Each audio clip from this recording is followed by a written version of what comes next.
Glória a Deus.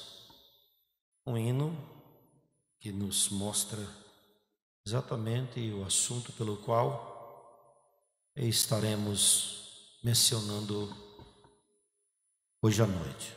Queremos trazer esta palavra para despertar na vida da igreja, na vida dos salvos, o que na verdade nós temos em mãos, direito que nós temos, que é a liberdade. Liberdade esta, ela foi obtida mediante o sacrifício de Cristo, pelo qual vale ressaltar que hoje se trata da semana, isto é, da sexta-feira chamada Sexta-feira Santa, porque nesta sexta-feira Cristo Jesus estava sendo levado ao madeiro e que tudo ele estava fazendo para nos livrar da condenação. Há muitos anos, nós sabemos atrás, alguns anos atrás, a semana ela era repleta de muitos movimentos religiosos, mesmo que muitos sem o entendimento, mas a religião em si ela trazia e traz, mas na verdade ela fazia um movimento para que existisse muita quebrantamento em ver os movimentos sobre a crucificação, mas mediante o que nós estamos vivendo nesta pandemia, não parece nem que estamos nesta semana pelo qual se trata da semana do sacrifício de Cristo. Mas nosso objetivo não é falar sobre exatamente o que estava acontecendo há tanto tempo, há mais de 2000 anos atrás, mas sim falar no resultado do que trouxe para nós, pois a lei de causas e efeito, então a causa, a crucificação de Cristo, o efeito hoje é a salvação dos perdidos, a libertação dos que estão subjugados, condenados pelo pecado, perderam, a humanidade perdeu a comunhão, o direito de filho, mas depois, pelo sacrifício vicário de Cristo, teve o escape e ainda está tendo.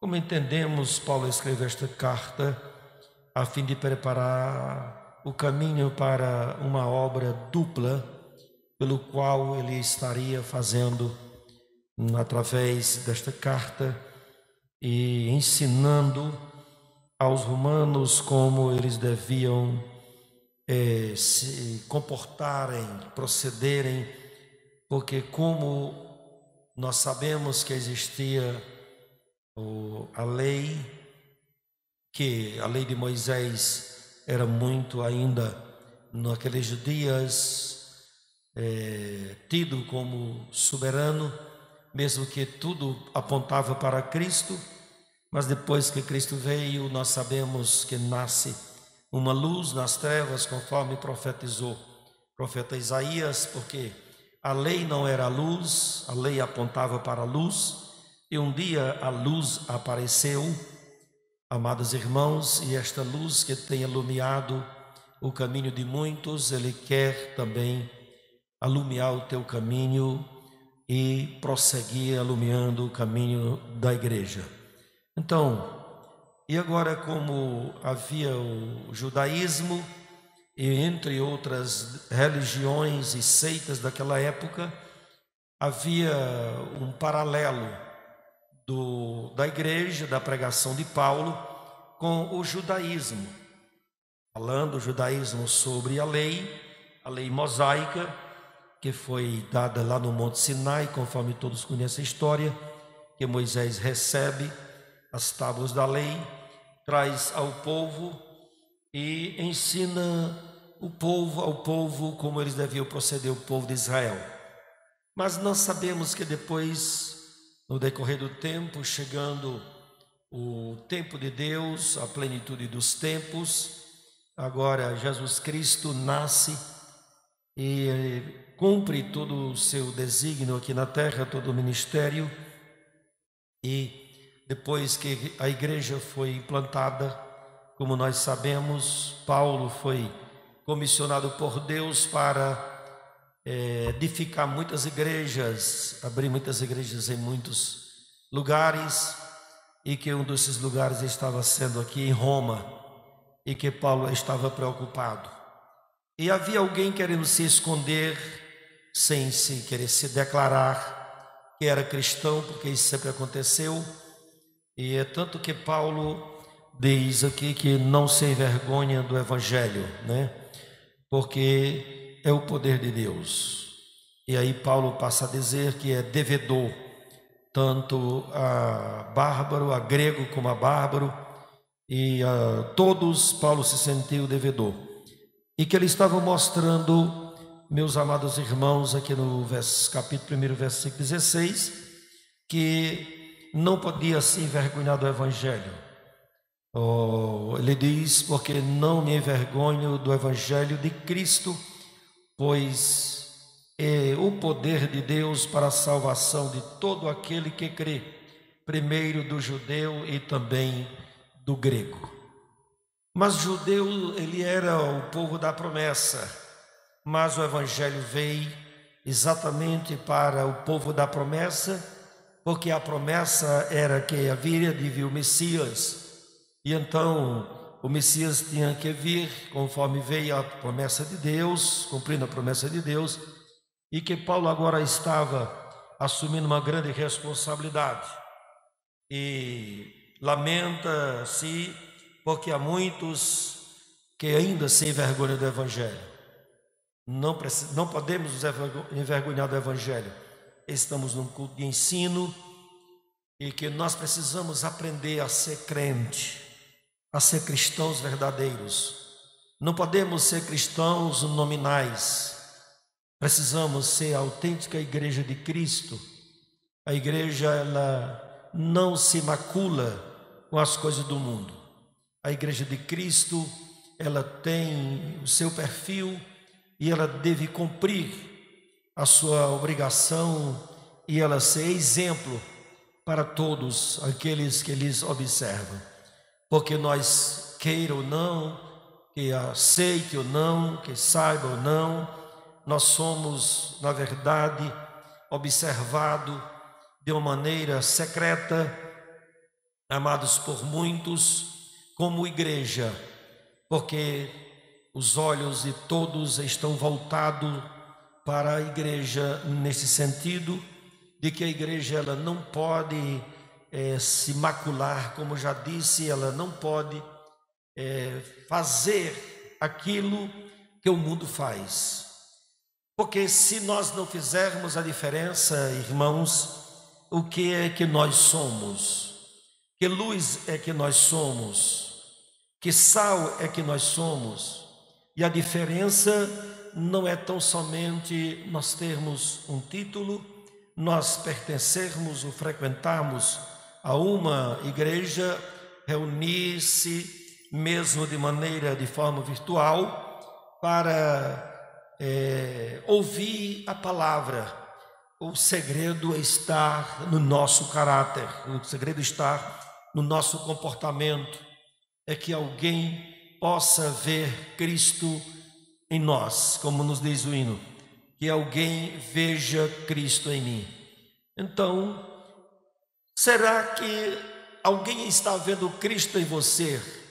Pode até ter momento que alguém olha para você e diz: não, é verdade, esta pessoa é uma pessoa cristã, mas em outro momento o seu comportamento, a sua vida diária, a forma que você vive, ela já tira a essência de um cristão ou de uma cristã que serve a Deus. Porque nós sabemos que esse negócio de diferença não é de hoje. Nós sabemos que quando Deus chama Abrão, era para Abrão fazer a diferença, e depois que ele recebe o seu nome de Abraão, ele precisava fazer a diferença. E no desenrolar da história sagrada, nós encontramos que surgiu, amados irmãos, os sacerdotes por ordem divina, e que os sacerdotes tinham que fazer a diferença. Israel, sendo um povo peculiar de Deus, precisava fazer a diferença entre as nações, porque as nações tinham os seus deuses, tinham os seus cultos pagãos, e precisava um povo escolhido por Deus ter também o seu culto, mas ao Deus verdadeiro.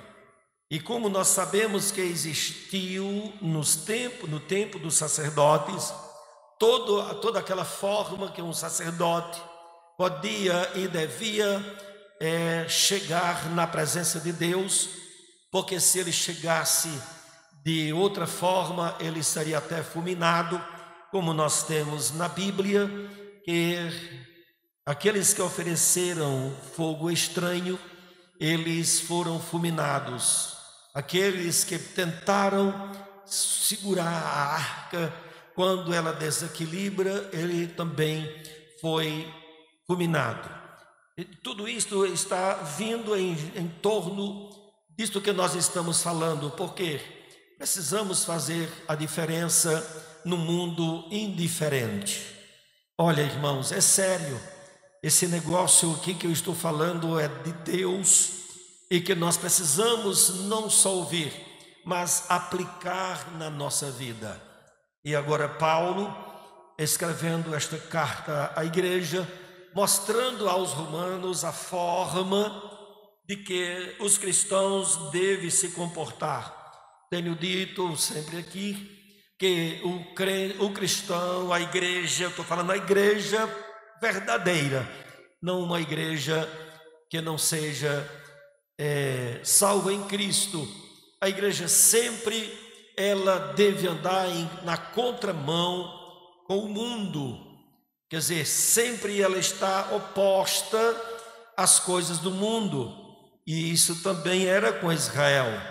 Todas as nações nós sabemos que tinham os seus costumes pagãos e os seus deuses, mas Israel não podia ter, e Israel muitas vezes fracassou, porque eles desobedeciam a Deus e iam seguir o caminho, como chama dos gentios, que é o caminho errado. E agora Paulo estava ensinando aos irmãos que estavam lá em Roma, conforme nós já ouvimos aqui, Romanos 1,16, que o apóstolo diz que não se envergonhava do evangelho, meus amados irmãos, pois é o poder de Deus para a salvação de todo aquele que crê, primeiro do judeu e depois do grego ou do gentio. Graças a Deus. Então, não se envergonhe do evangelho, não se envergonhe de dizer que é crente. Olha, se você anda como crente, você não se envergonhe não. Agora, se você anda como o mundo anda, o mundo no pecado, o mundo na vaidade, você se envergonha de dizer que é crente, e ainda mais envergonha os outros. Ouviu? Estou dizendo isto porque é necessário. Então, viva conforme o evangelho de Cristo, viva separado da orgia, dos prazeres do mundo, ande como cristã, conforme a nossa cultura, conforme os ensinamentos, os princípios fundamentados na palavra de Deus, que também possamos dizer os bons costumes que faz com que nós venhamos a ser vistos como cristãos, e na verdade que não seja tão somente só o exterior, mas que seja o interior. E assim, lembrando também de que muitos, porque querem viver uma vida desenfreada, uma vida que se compactua com as coisas do mundo, é que passa a dizer que Deus só quer o coração. Não, mas a Bíblia diz: porque foste comprado por bom preço, glorificai-vos, pois, a Deus no vosso corpo, na vossa alma e no vosso espírito. Sede santo em toda a vossa maneira de viver. Aleluia! O Salmo nos diz, Salmo 103, bendiz, ó minha alma, ao Senhor. Uma conversa consigo mesmo, chamada intrapessoal. Bendiz, ó minha alma, ao Senhor. Aí diz, tudo que é em mim, bendiga o seu santo nome. Se nós não transparecermos o Evangelho de Cristo através de uma vida digna, sendo sal e sendo luz deste mundo, quem é que vai ser? Mas um dia nós sabemos que quando eles mandaram, no dia que Jesus está indo para Jerusalém, a sua entrada triunfal para Jerusalém, alguém diz para Jesus a mesma coisa do que eu já falei, que muitos dizem, não, isso é, no dizer bem rústico, isso é besteira, isso é costume da denominação A, denominação B, e isto não serve de nada. E por causa disto é que, na verdade, por causa da aparência daqueles que queriam estarem fazendo as suas próprias vontades, por causa das suas culturas e dos seus costumes, é que quando os discípulos vai adiante e que Jesus vai para Jerusalém e que as autoridades dizem, manda que estes se calem. Aí Jesus Cristo diz, se esses se calarem, as pedras clamarão. Então, meus amados irmãos, enquanto a igreja não for arrebatada, tem alguém aqui na terra clamando, tem alguém aqui na terra ensinando, tem alguém aqui na terra muitas vezes sendo rejeitado, porque diz, não ande como o mundo anda, não ande nu como o mundo anda, não tem os costumes de beber como o mundo anda fazendo, prostituir-se como o mundo anda se prostituindo. Olha, negócio de santidade é um negócio sério e é necessário que a igreja seja santa. Nós encontramos Mateus capítulo 25, na parábola das 10 virgens, porque ali havia aparência total. Ninguém separava as 5 prudentes das loucas, porque todas estavam com a lâmpada, todas estavam com a vasilha. Agora o segredo estava no interior, porque as loucas não tinham azeite interno, eles não tinham, ela tinha a vasilha, mas não tinha o azeite. Meus queridos irmãos, veja bem, não deixe de receber esta palavra como conselho, como ensinamento de que precisamos deixar as coisas do mundo, as misérias que o mundo oferece e voltar-se para Deus, voltar-se para a oração. Nunca houve tanta necessidade de se humilhar, de se quebrantar, mas infelizmente nós estamos vendo muito isto. Mas as coisas podem melhorar a qualquer momento, é o nosso desejo, é a nossa oração. Mas se Deus quer continuar falando, usando o que Ele quiser, Ele vai continuar falando, mas a igreja deve continuar sendo preparada, a igreja deve procurar transparecer o que ela é. Igreja, você é noiva de Cristo, você faz parte da noiva de Cristo.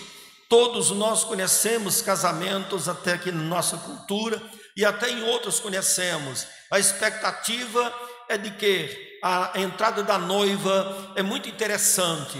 E nós sabemos que a entrada da noiva, ela chama a atenção de todos que estão no ambiente para ver a noiva entrar. E se discerne, não tem como esconder a noiva. A noiva, ela vem sempre com um traje diferente, ela vem trazendo uma grinalda conforme a cultura, um vestido muito longo e muitos enfeites. Então é a noiva, ela é diferente, a noiva é diferente. Coloque isso em mente. E se você é noiva de Cristo, você é diferente do mundo. Glória a Deus. Não vive como o mundo anda. Você é crente, ande como a serva de Deus. Você é crente, ande como servo de Deus, viva como servo de Deus. Sabe por quê? Porque nenhuma condenação há para os que estão em Cristo. E esta palavra que significa o quê? Para os que estão em Cristo, meus amados irmãos, estar em Cristo é coisa muito necessária,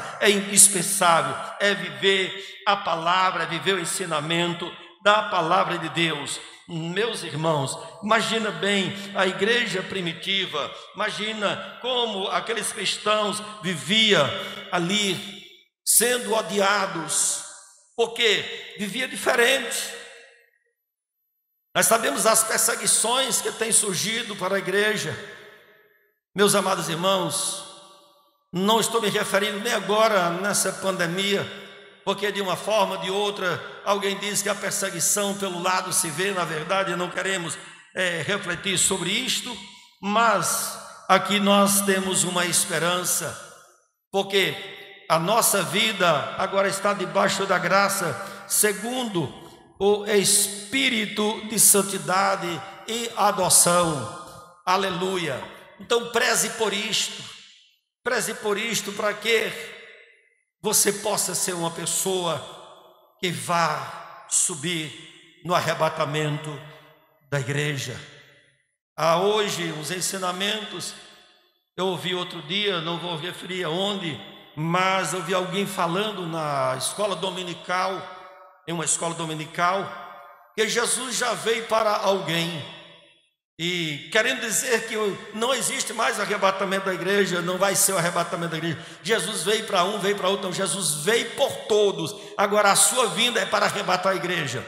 Não deixe a sua mente ser corrompida com esse negócio. Não, quando um crente morre, Jesus veio para ele. Não, ele já é um salvo, ele vai para o paraíso conforme a palavra de Deus, e depois vai ser arrebatado com a igreja, vai ser ressuscitado para ser arrebatado juntamente com a igreja. Não deixe alguém colocar essas coisas na sua mente, não. Olhe, cuidado, vigia, olhe para a palavra de Deus, não vá falar o porque você ouviu alguém que tem um status aí, de uma posição que está em alta na mídia, e querer mudar o que está na Bíblia. O cristão morre, na verdade, como morre mesmo todos, não ser vivente, tem vida perpétua aqui na terra, mas não que foi a vinda de Jesus. A vinda de Jesus agora, meus queridos irmãos, será para vir buscar a noiva que quando ela for entrar no recinto celestial, ela ultrapassar o batente, como se diz, das mansões celestiais, lá está os cortejos angelicais olhando para ela, porque a igreja faz a diferença. E a igreja hoje que está viva aqui, a igreja odierna que está viva aqui, ela é vista aqui como crente, porque não adianta eu vir para a igreja e alguém olhar para mim e dizer que é crente, mas amanhã eu estar na rua, onde eu estiver, está de uma maneira insensível. Meus amados irmãos, pois nós sabemos que vivemos esse tempo de inversão de valores, de que existe muito mudança que tem prejudicado a vida da igreja, em que alguém diz não é do mesmo jeito, lá é do mesmo jeito, mas não deve ser do mesmo jeito, precisamos, repito, ser diferente. E o que é que faz a diferença? É um hino muito antigo, dizia: é Cristo que vive em mim. A diferença está Cristo em nós, vida digna, vida santa. Portanto, é o que Paulo diz aos Romanos. No contexto, nós temos aqui, meus amados irmãos, o que ele falou no capítulo anterior. Ele diz agora assim: portanto, agora nenhuma condenação há para os que estão em Cristo Jesus, que não anda segundo a carne, mas segundo o Espírito.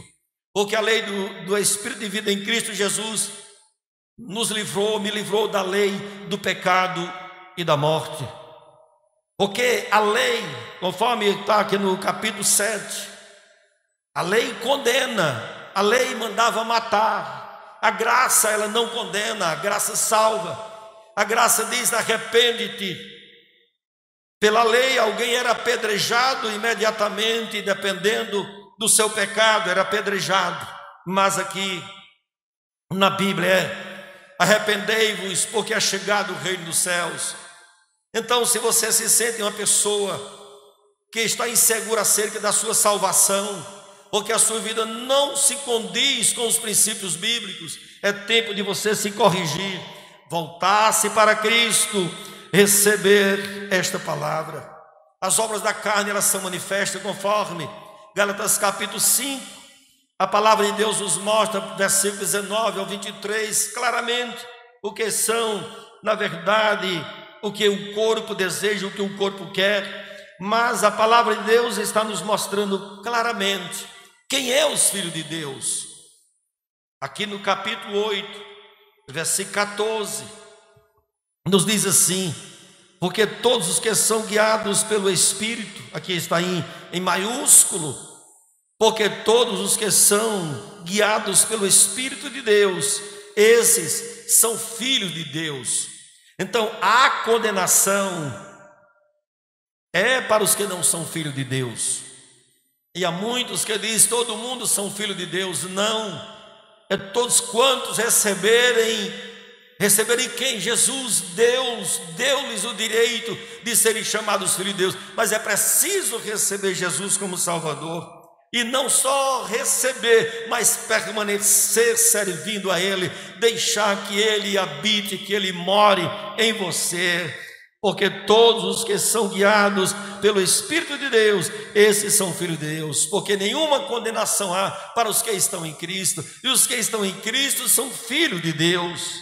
Aleluia, louvado seja o nome do Senhor. Então, nós temos recebido o quê? Nós não recebemos o espírito de escravidão. Nós temos aqui 5 coisas importantes nesses versículos aqui, do versículo 14 ao 17. Primeira coisa nós temos aqui é que agora somos filhos de Deus. Nós não éramos filhos de Deus, mas hoje nós fomos adotados, nós fomos registrados, nós fomos selados, nós temos garantido a nossa salvação, e hoje nós somos salvos. Que coisa preciosa é ser filho de Deus. Imagina muito bem alguém que não tinha amparo, alguém que não tinha direito de herança, alguém que estava condenado, conforme diz aqui, nenhuma condenação há, mas agora adquiriu o direito de filho. Isso é uma coisa para nós nos alegrarmos, para nós nos sentirmos gratos a Deus. Primeira coisa, Ele nos deu o direito de sermos filhos, mas é preciso nós deixar que o Espírito nos guie. Como que eu vou deixar o Espírito me guiar? Aleluia, busque o Espírito, não extinga o Espírito, não entristeça o Espírito de Deus, conforme Paulo escreve, porque está selado para o dia da redenção.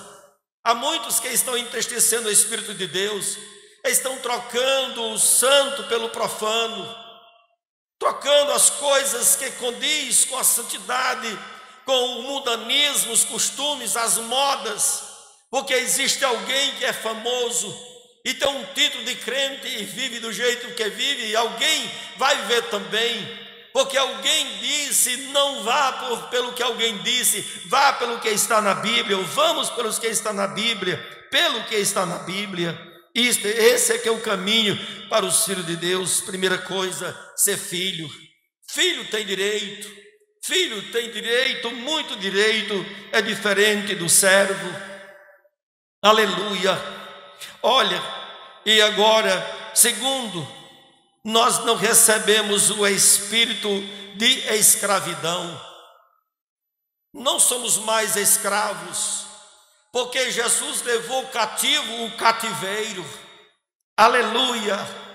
Quando Ele se rende na cruz, quando Ele se entrega por você e por mim, você que está em casa, você que está nos ouvindo, louvado seja o nome do Senhor. Imagina que hoje, por estas horas, Jesus Cristo estava no túmulo. Ele estava no túmulo por você e por mim. Ele era Deus, assim como continua sendo, mas hoje, Ele não está mais no túmulo. Todos sabem o processo da história que está aqui nos evangelhos, que quando, meus amados irmãos, sexta-feira Jesus estava no túmulo, passa o sábado e Jesus no túmulo, mas ao amanhecer do domingo, de madrugada, quando aquelas mulheres fervorosas, aquelas mulheres cristãs verdadeiras, elas vão ao sepulcro levando especiarias para ungir lá o sepulcro onde estava Jesus. Sabe por quê? Porque Ele queria nos tirar da condenação, pois nenhuma condenação há para os que estão em Cristo Jesus. Aleluia, a minha alma regozija, Aleluia. Lembro-me daquele hino muito antigo, que o seu refrão diz: canta minha alma, canta ao Senhor. Então que a minha alma nesta noite cante ao Senhor em forma de gratidão pelo que Ele fez por nós. Aleluia. Então nós não temos mais o espírito de escravidão, meus irmãos, porque a lei era como que escravizava, mas a graça veio libertar, a graça veio quebrar as correntes, a graça veio trazer liberdade ao cativo, porque, aleluia, Ele veio trazer liberdade ao que estava preso. Ele veio tirar do cárcere os que estavam encarcerados, no cárcere do pecado, da condenação que Satanás prende o ser humano. Mas você pode ser liberto hoje do vício, qualquer vício que seja, que prejudica o teu lar, a tua família, a tua vida. São muitos os tipos de vícios que tem, mas uma coisa eu digo a você: Jesus Cristo veio para fazer isto. Por isso não somos mais escravos, para outra vez estarmos em temor. Nos mostra esta palavra, que os romanos estavam temendo algo, eles estavam temendo muito. Então por isso que Paulo escreve desta maneira: para que escravidão, para outra vez estardes em temor.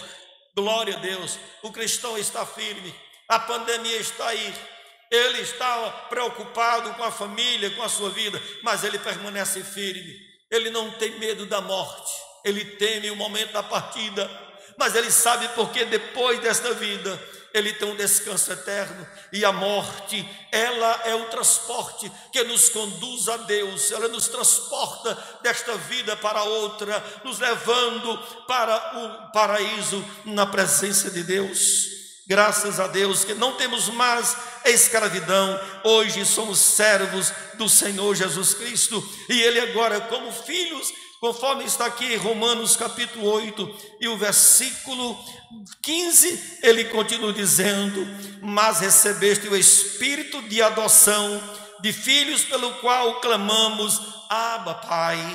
Louvado seja o nome do Senhor. Recebemos agora um espírito de liberdade, liberdade esta que podemos clamar, meu Pai, Abba, Pai. Glória a Deus, louvado seja o nome do Senhor. Isto é para quem anda segundo o Espírito e não segundo a carne. Porque nenhuma condenação há para os que estão em Cristo Jesus, que não anda segundo a carne, mas segundo o Espírito. Louvado seja o nome do Senhor. Capítulo 5 de Gálatas, da carta de Paulo à igreja que estava na Galácia, meus queridos irmãos, e o versículo 19 nos fala sobre este andar na carne. O que é andar na carne? O que é viver na carne?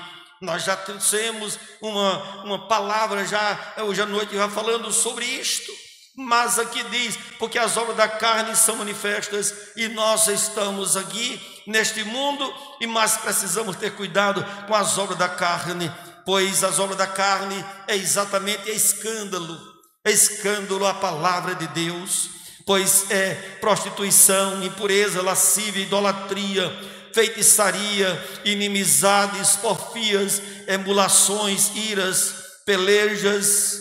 Pois estamos vendo muito isso. Pelejas aqui é contenda, pois ele continua dizendo dissensões, heresias.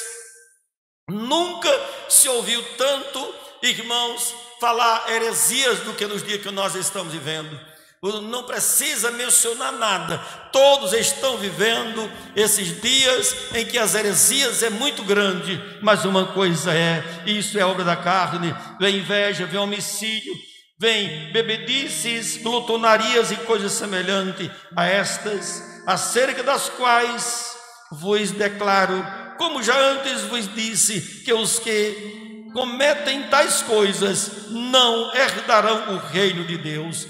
Mas o fruto do Espírito é caridade, gozo, paz, longanimidade, benignidade, bondade, fé, mansidão, temperança. Contra essas coisas não há lei. Paulo estava mostrando aos Gálatas aqui que eles também estavam preocupados com a lei, estavam preocupados com os costumes daquela época, mas hoje nós estamos debaixo da graça, mas precisamos transparecer o que Deus nos chamou para sermos neste mundo, meus amados irmãos. Por isso precisamos sempre estarmos de bom ânimo, sempre corajosos, não tendo temor, porque Deus não nos deu espírito de temor, mas de moderação, de confiança, de alegria, de gozo e de salvação.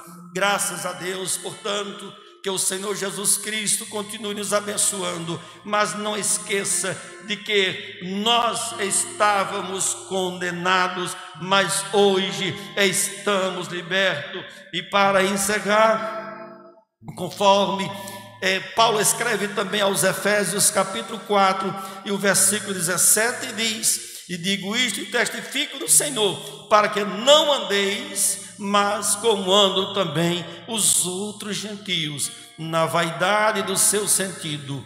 Oh, que coisa triste é quando alguém anda segundo os gentios, na vaidade dos seus entendimentos, do seu sentido. Mas diz aqui, como eles vivem entenebrecido, mente entenebrecida, não tem, meus amados irmãos, coisa pior, como diz aqui, entenebrecidos no entendimento, separado da vida de Deus, pela ignorância que há neles, pela dureza do coração. Nunca se viu tanto coração duro como se vê hoje em dia, os quais, havendo perdido todo sentimento, se entregaram à dissolução, para que com avidez cometerem toda impureza. Mas vós não aprendeste, mas vós aprendeste a Cristo. Quer dizer, vós aprendeste a servir a Cristo, aprendeste assim a Cristo. Graças a Deus. E para encerrarmos, diz assim, olha as recomendações, versículo 32 do capítulo 4 da carta aos Efésios: antes, sede uns para com os outros benignos, misericordiosos, perdoando-vos uns aos outros, como também Deus vos perdoou em Cristo. Graças a Deus. Deus o abençoe em nome de Jesus. Finalizando este trabalho, o meu sincero agradecimento à sua audiência, e você pode ainda compartilhar com alguém. Continua ouvindo esta palavra. Portanto, nenhuma condenação há para os que estão em Cristo Jesus, que não andam segundo a carne, mas segundo o Espírito. Aleluia. Então, nós vamos orar, mas quero oferecer a oportunidade a você que ainda não aceitou Jesus. Você pode aceitar Jesus, você pode fazer uma reconciliação vindo para Jesus. Irmãos queridos, igreja que adeia Copiara, não esqueça da oração. Aos nossos irmãos pela madrugada, busquemos ao Senhor, porque diz a palavra de Deus: buscai ao Senhor enquanto se pode achar, e invocar enquanto está perto. Que Deus abençoe a todos os nossos internautas, a nossa gratidão a Deus e a você que tem estado conosco, que ainda vai assistir esta palavra.